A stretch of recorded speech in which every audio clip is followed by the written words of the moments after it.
بسم الله الرحمن الرحيم. الحمد لله رب العالمين، وصلى الله تعالى وسلم وبارك على سيدنا محمد وعلى آله وأصحابه أجمعين. أما دبواني خوشويس، السلام عليكم ورحمة الله وبركاته. داواکانی لەخوای تبارك وتعالى تاعت عبادتي همو لا قبول بفرمي وروجي همو لا قبول بفرمي وفيك بهوكاري نجاتي روجي تنانا من مسلمانان بەباش بزانی لەبەرەوەی سەرەتای مانگی ڕەمەزانە و بۆەوەی عیبادەتەکەمان بە دروستی ئەنجام بین بە پێی قورئان و حەدیث و فەرمایشتی زانایان ئەنجام بین، بەحسێک لە ڕۆژوو ئەحکامەکان و یاساکانی ڕۆژوو بکەین لە ڕوانگەی شریعەتی پیرۆزی ئیسلامەوە. طبعاً ڕۆژوو یەکێکە لە ئەرکانەکانی ئیسلام، یەکێکە لەو پێنج ئەرکانانە ڕۆژووە. لە قورئانی پیرۆزە لە حەدیثی پێغەمبەری خوا صلی الله عليه وسلم فەرمانی پێکراوە، خوای تعالی فەرمێ: یا أيها الذين آمنوا كتب عليكم الصيام كما كتب على الذين من قبلكم لعلكم تتقون. خوای تبارك وتعالى فەرمانەکە بە مسلمان ئەفەرمێ: ئەی ئیمانداران، ڕۆژووتان لەسەر فەرز کراوە وەک یەکێکە لەو عیبادەتانەی کە وەکو چۆن لەسەر ئێوە فەرز کراوە لەسەر باقی ئومەتانی پێشوش فەرز کراوە. متابەتمەندێکی ڕۆژووە. طبعاً مسلمانان، ڕۆژوو لە دووەم ساڵی هیجریە فەرز کراوە، لە دووەم ساڵی هیجرەتی پێغەمبەر صلی الله عليه وسلم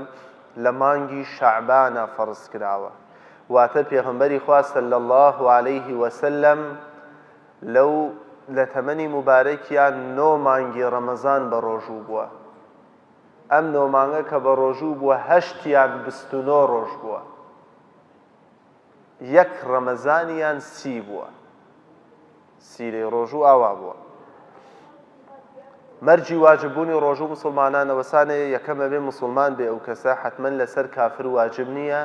بەر لەوە ڕۆژووی لەسەر فەرز بێ داوای لێکرێ ئیمان بێنێ. واتە یەکەم مەرج ئیسلامە. دووهەم تەکلیفە مسلمانان، ئەبێ ئەهلی تەکلیف بێ، باڵغ بوو بێ، ئینجا لەسەری واجبە بێ. سێهەم ئیتاقەیە، واتە تەوانایی هەبێ ئەو کابرا بە ڕۆژوو بێ. پێم خۆشە لێرە تەوزیحێ بە مسلمانان، زۆر پرسیار دروسە بێ. هیوای ئەڵێ مامۆستا دکتۆر پێی وتم ڕۆژوو مەگرە، ئایا بیگرم یا نەیگرم؟ قسەی دکتۆر نابێ بە حوجە مسلمانان. لە شەریعەتا وەختی قسەی دکتۆرە بێ بە حوجە، ئەبێ بە بەڵگە دکتۆرەکە دکتۆرێکی عادل بێ، گوناحی گەورەی هەر نەکرد بێ و بچووکیش بەردەوام نەبوو بێ لەسەری. ئەمڕۆ زۆر کەمە، بۆیە قسەی دکتۆر نابێ بە حوجە. و منیش ناڵم ماڵی خەڵک وێران کەم بڵم هەرە بێ ڕۆژوو بگری. ئینسان دایمە ئەو ڕۆژووە مەگەر دکتۆر تەواو تەئکید بکاتەوە. چەند دکتۆرێ لەو حاڵەکاتەشە ئینسان با بیگرێ تا ئەتوانێ، تا نیمەڕۆ بگرێ، تا هەر کێ ئەتوانێت تاقیکی بکاتەوە، یەکسەر بە قسەی دکتۆر ئیکتیفا نەکات. من دۆست خۆم هەیە، دکتۆر پێی وتووە وتێتی 2 دەماری سەر ئیش ناکە، بیگری ئەم ڕەمەزانە، دەماری مێشک و ڕاوەسێ، ئەمری وەهاو لێیە. بەخوا 30 ڕۆژەکەی کرد، دوای 30 ڕۆژەکە چووە بۆ لای دکتۆر وەکو خۆی وابوو. بۆیە بێ ئاگادار بن، قسەی دکتۆر وەختێ حوجەیە. چەند دکتۆرێکی ئەهلی دینی سیقەدار یەکدانە نەبێ، ئینجا ئەویش تاقی بکاتەوە مسلمان. مەرجی دامەزراندنیشی هەردوو بارە بێ و کەسە مسلمان بێ، ئەهلی عەقڵ بێ، ئافرەت بێ، ئەبێ پاک بێ لە حەیز و لە نیفاس، و ئەبێ ئینسان علمیشی بە وەختەکەی و بە کاتەکەی هەبێ ڕۆژوو. ئینجا مەرجی دامەزراندنی ڕۆژووە. زۆر پرسیارەکری هەمیشە لە سەرەتای ڕەمەزان و لە کۆتایی ڕەمەزانیشە: مامۆستا ئاخۆ بەیانی ڕەمەزانە یان نە؟ یا مامۆستا لە 29 ڕەمەزانە ئایا جەژنە یان نە؟ با لێرەوە بزانین مسلمانان، لە ڕووی شریعەتی ئیسلامەوە چ ڕۆژوو بزانی بەیانی ڕێکەم ڕۆژی ڕەمەزانە یان نە، چ بۆ ئەوی بزانی بەیانی جەژنە یان نە؟ یەک چتۆ بۆ ڕۆژووگرتنەکە دوو هۆکارە. یەکەم بینینی مانگە، هەر کەسێ مانگی بینی، بۆ نمونە بڵێ بەیانی ڕەمەزانە یان نە، ئێوارەکەی سەی دەکرێ مانگ ببینرێ، ئەبێ بە یەکەم ڕۆژی ڕەمەزان. مانگ نەبینرێ، 30 ڕۆژەی مانگی شەعبان تەواوە کرێ و ئینجا ڕۆژوەکی. ئەمە قاعیدەیەتی لە شەعبانە کە پرسیارەکرێ. ئەگەر مانگ ببینرێ ڕۆژووە، مانگ نەبینرێ 30 ڕۆژەی شەعبان تەواو کرێ، وەکو حەدیثەکەی پێغەمبەر صلی الله علیه و سەلەم فەرمی. بۆ جەژنیش هەروایە مسلمانان، لە بسنووە مامەسا ئایا ڕەمەزانە یا ڕەمەزان نییە ئەمە معلوماتێکی شەرعیە بۆ هەموو لایەک با بزانێ بزانی بسنووە تەواوەکەن ئێوارەی سی مامەسا جەژنە یا جەژن نییە بە مانگە ئەگەر مانگ ببیندرێ لە بسنووی ڕەمەزانە ینی بڵێ ئێوارەی سی ئەوە بەیانیەکەی بێ بە جەژن مانگ نەبیندرێ سی ڕۆژی ڕەمەزان تەواوەکە ئەوە نیشانەی هەم جەژنە هەم سابتبوونی ڕۆژوە چەند ئەرکانێکی هەیە ڕۆژوو مسلمانان پێم خۆش ئاگاداری بن هەر کەسێ ئەم ئەرکانانەی نەیەتە دی ڕۆژۆکەی دانامەزرێ یەکەم ڕوکنی ڕۆژوو نیەتە نیەتیش لە دوای نوێژی مەغریب و هەتا نوێژی بەیانی کاتی نیەتی ڕۆژووە ڕۆژوو بێ نیەت نابێ إنما الأعمال بالنيات رسول أكرم لبخاري فرمي صلى الله عليه وسلم براستي همو کردەوەکان بۆ قبولبوونی پێویستی بە نیەتە زانایانی هەر چوار مەذهبە ئەفەرموون ڕۆژوو یەکێ لە مەرجەکانی نیەتە بۆیە ئەبێ نیەت بێنی بۆ ڕۆژی مانگی ڕەمەزان کاتەکەی شیشەوە حەدیثی پێغەمبەری خوا صلی الله عليه وسلم فەرمێ من لم يبيت الصيام من الليل فلا صيام له هەر کەسێ بە شەوا نیەت نێنێ ڕۆژۆکەی دانامەزرێ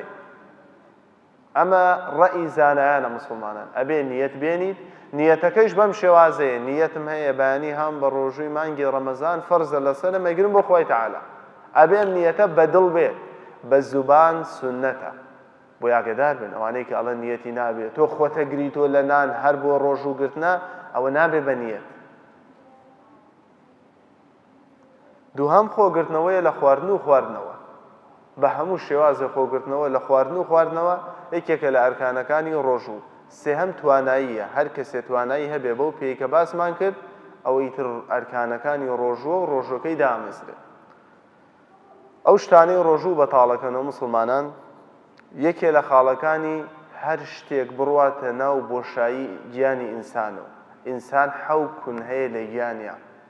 هەر شتێک لەو حەوکونە بڕاتە بۆشایی جەستەی ئینسانی ئیماندارۆ ڕۆژۆکەی پێ بەتاڵە بێتەوە بۆ نمونە کابرایە دەستنوێژ بگرێ مبالەغە بکات زیادەڕەوی بکات لە ئاوڕادانە دەمولوت یا بڕاتە خوار و ڕۆژۆکەی شکێنێ هەر شتێ لە بەینی ددانا بێ خواردنی ئاگداری بێ و دەری نەکا و قوتی بدا ڕۆژوویە شکێنێ چلکەی چلکەیە کرێتە ناو گوێوانە هەمووی ڕۆژووە شکێنێ مسلمانان خۆشۆردن ئاگدار بن خۆشۆردن حتا بۆتانەکرێت بە شەوا ئینسان خۆی بشۆرێ مەگەر فەرز بێ و لە دوای خەوتنی بەیانیانەوە بێ واجب بێ لە سەریەگینا ئەبێ خۆشۆردنەکانتان لە شەوا بێ بۆ چونکە ئەو بڕاتە ناو گوێ ڕۆژوو بەتاڵە بێتەوە بۆیە بێ ئاگدار بن هەر شتێ لەو حەوکونەی گیانی ئینسانە بڕاتە ژوور و ڕۆژوو بەتاڵەکاتەوە بە خاخی ڕەبۆ هەیە ئەوانەی کە ڕەبۆیان هەیە بەکارێنن ڕۆژوو بەتاڵەکاتەوە ئەبێ بە شەوا بەکاری بێنن قەترەی گوێ قەترەی لووت ئەمانە چونکە لە کونەکانی گیانی ئینسانەوە ڕۆنە ناو بۆشایی ئینسانەوە هەمووی ڕۆژوو بەتاڵەکاتەوە بەڵغەم خوددان مسلمانان ڕۆژوو بەتاڵەکاتەوە بە ئەنقەس خۆڕشاندنەوە هەر ڕۆژوو بەتاڵەکاتەوە جیماعکردن ڕۆژوو بەتاڵەکاتەوە جگەرە خواردن ڕۆژوو بەتاڵەکاتەوە بنێش خواردن هەمووی ڕۆژوو بەتاڵەکاتەوە چونکە ئەو بنێشتەی ئێستا هەیە بەتایبەت هەمووی مەوادی کەی لەگەڵایە شیرینی و کۆمەڵێ مەوادی لەگەڵایە بۆیە هەمووی ڕۆژوو بەتاڵەکاتەوە کۆمەڵێشتمان هەیە ڕۆژوو بەتاڵ ناکاتەوە پرسیاری لەسەرەکرێ کلی چاوە مسلمانان ئایا کلی چاو ڕۆژوو بەتاڵەکاتەوە یان نە کلی چاو ڕۆژوو بەتاڵ ناکاتەوە قەترەی چاو ڕۆژوو بەتاڵ ناکاتەوە چونکەمانە ناچنە ناو بۆشایی گیانی ئینسانەوە لە کونێکۆ نییە بڕاتە ناوەوەی ئینسانەوە دەرزیدان لە خۆ بە هیچ شێوازەیە ڕۆژوو بەتاڵ ناکاتەوە بیدەی لە دەماریا لە پێست مەگەر نازانم هەبێیان نە ئەگەر لە بدرێ لە سک بڕاتە ژوورۆ بەتاڵێکاتەوە بەس لە پێستی ئینسانی یا لە دەمارە دەرزیلەیان ڕۆژوو بەتاڵ ناکاتەوە بۆن ڕۆژوو بەتاڵ ناکاتەوە بەڵام مەکروهە مەڵهەم و کرێم ڕۆژوو بەتاڵ ناکاتەوە کەڵە شاخ ئەمانە هیچیان ڕۆژوو بەتاڵ ناکەن طبعا معلومی هەموو لایەکشە هەر شتێک لەمانەی کە وتمان ڕۆژووە شکێنێ وەک خواردن ئەوانە ئینسان بە لەبیرچوون یا بە زۆر پێی بخورێ یا بڕاتە یەکێ لەو بۆشانەی ئینسانەوە ڕۆژوو بەتاڵ ناکاتەوە ئەگەر لەبیری بچێت مۆزوعێکی گرنگە مسلمانان پێم خۆش ئاگاداری بن کۆمەڵێک فتوایشی لەسەرەیەن ئەڵێن مامۆستا بانگی بەیانیەدا تیکەی لە دەممایە یا گڵاسی ئاو ئەمەوێ بیخۆن ئەڵێن دروستە حتا بانکە تەواوێ تۆ بیخۆیت یا تیکەکە قوت بدەیت بە هیچ شێوازێ مسلمانە ئەمە لە ڕووی شریعەتی ئیسلام و دروست نییە ئەی چۆن مامۆستا حەدیثێکەیە پێغەمبەریان صلی الله عليه وسلم باسی ئەمەیە فەرمێ وەختێ بانگ درا تیکێ لە دەمتانە بوو قوتی دەن یا گڵاسی ئەو شتێ بە دەمتانەوە بوو بیخۆن مادەم بانگە درێ ئەبێ ئاگادار بن مسلمانان لە سەردەمی ڕەسوول الله صلی الله عليه وسلم دوو بانگ هەبووە بانگێکیان ئەدرا سەڵا بوو بۆ ئەوە بوو خەڵک هەڵسێ بۆی پارشێ و کا و بۆی عیبادەت کا و شەو نوێژ کا بانگێکیش هەبوو بانگی ئەوە بوو کە ئیتر کاتی نوێژی بانیە وەکو لای خۆمان سە یەک بانگ هەیە ئەو بانگە ئیتر کاتی ئەوەیە خۆتان بگرنەوە لە خواردن و خواردنەوە ئەو حەدیثەی ڕەسوول الله صلی الله عليه وسلم کە بەحسی ئەم مەوزوعەکە مەبەستی بانگی یەکەمە کە خەڵک هەڵساوە بۆ پارشێوکردن و بۆ عیبادەتێک هەبێ بۆیە بە هیچ شێوازێ بانگیە چی لە دەم تابوو لە هەموو کتێبە شەرعیەکان نافەرمێ لە حەدیثی ترمان هەیە پێغەمبەر صلی الله علیه وسلم فەرمێ وەختێ سەحابەیەک دیاری کرابوو بۆ بانگی دووەمە فەرمێ وەختێ ئەو بانگیە واز بێنن لە خواردن و خواردنەوە ئەوە پێمان دەڵێ ئەو حەدیثەی کە فەرمێ بانگ دران نان بخۆن مەبەستی بانگی یەکەمە کە هێشتا کاتی خواردن و خواردنەوە ماوە بۆیە بانگی فەرموو لە لای خۆمانە ئەبێ خۆتان بگرنەوە لە خواردن و خواردنەوە ڕۆژوو کۆمەڵی سونەتی هەیە مسلمانان فەرامۆش دەکرێ بەداخەوە یەکێ لەوانە ئیفتارکردنەوە وانێ بەربانگکردنەوە سنەتە بەربانگ بکرێتەوە و بە پەلەش بکرێتەوە سنەتی پێغەمبەر وایە صلی الله عليه وسلم بە پەلە بکرێتەوە لەسەر شیرینی بەربانگ نەکەینەوە لەسەر نیسک و خواردن بەربانگ نەکرێتەوە لەسەر خورما بکرێتەوە یەکەم سنەتی ڕەسوول الله صلی الله عليه وسلم وەسانی ئینسان بەربانگ لەسەر خورما کاتەوە ئەگەر خورمای دەست نەکەوت سێ خورما ئەگەر خورمای دەست نەکەوت لەسەر ئاو ئەمە سنەتی پێغەمبەرە صلی الله عليه وسلم زۆر کەس هەیە پارشێ و فەرامۆشەکە پێغەمبەر صلی الله عليه وسلم فەرمانەکە فەرمێ تەسەحەڕوا فإن في السحور بەرەکەة ئەفەرمێ پارشێو بکەن درەنگیشی خەن پارشێوەکانتان زوو هەڵمەسن پارشێوکەن یا پارشێ و فەرامۆش مەکەن پارشێو بکەن فإن في السحور بەرەکە پێغەمبەر فەرمێ صلی الله عليه وسلم لە پارشێوکردنا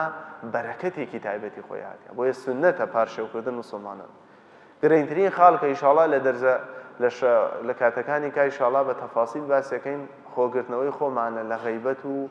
لە زەم و لە بوختان و لە گوناحەکان لەبەرەوە ڕۆژوەکانمان پاداشتەکەیمان لە دەست دەرنەچێ و قورئان خوێندن و سەدەقەی زۆرە مسلمانان لەم مانگە پیرۆزە داواکانی لە خوای تبارەک و تەعالا لە گوناحی گشت لایەکمان خۆش بێ و عاقبەتی هەموو لایەکمان بەخێر گێڕێ و شیفای نەخۆشی هەموو لایەکمان بدا